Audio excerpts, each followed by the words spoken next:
a de cela 65 ans, le peuple sénégalais célébrait avec joie son accession à la souveraineté internationale. Le 4 avril 1960, une année magique pour le peuple sénégalais.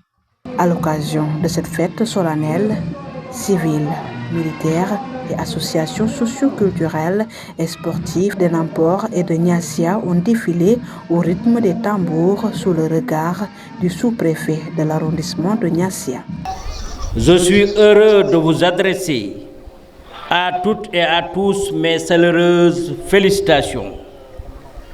La célébration de la fête nationale nous rappelle que des hommes et des femmes célèbres ou anonymes ont payé jusqu'au sacrifice suprême le refus de l'asservissement de notre peuple.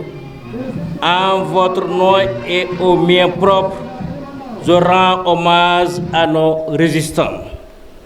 Je salue avec respect et affection nos anciens combattants. On a contenté parce que c'est une première fois. Nous sommes très contents car c'est une première. Dans les années précédentes, on a suivi des défilés dans d'autres localités. Et Nampor n'a jamais habité un tel événement. Aujourd'hui, c'est un honneur pour nous d'accueillir un événement pareil.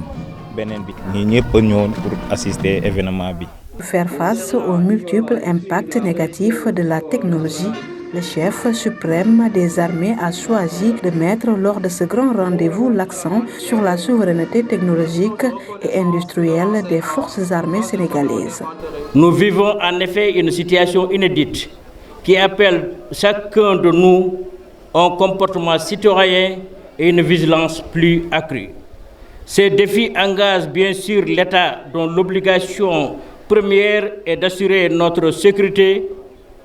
Voilà pourquoi le chef de l'État du Sénégal, son Excellence M. Bassirou Diomaye Diakhar Faye, a entrepris de renforcer les moyens humains et matériels de notre force de défense et de sécurité afin que leur capacité opérationnelle soit à la hauteur des défis nouveaux. Le sous-préfet a aussi, lors de son discours, magnifié les efforts consentis par le président Diomaye sur le retour des populations déplacées dans cette localité du pays. Pour ces populations, son Excellence le président de la République a lancé ce qu'on appelle le plan Diomaye pour la Casamance à travers son premier ministre Ousmane Sonko, a permis aux déplacés de retour de la Casamance naturelle en général et de l'arrondissement de Niassia en particulier de bénéficier du matériel de construction à travers le paiement. Il a aussi, dans la foulée, annoncé la prise en charge des différentes préoccupations de cette population. Tous les villages qui étaient prévus dans le cadre du PUDC, tous les autres villages sans exception dans un futur proche,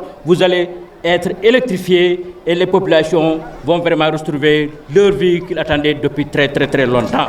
À travers le PEDEC, en collaboration avec la mairie de Nampor, la solarisation des forages de la commune de Nampor sont aussi prévues. Pour le désenclavement, nous avons transmis une liste de pistes à réaliser et à réhabiliter ou goudronner même. À la fin du défilé, plusieurs acteurs ont reçu des attestations, un moment qui restera gravé dans la mémoire des populations qui ont quitté leur domicile pour se retrouver en communauté dans la municipalité de Nampor.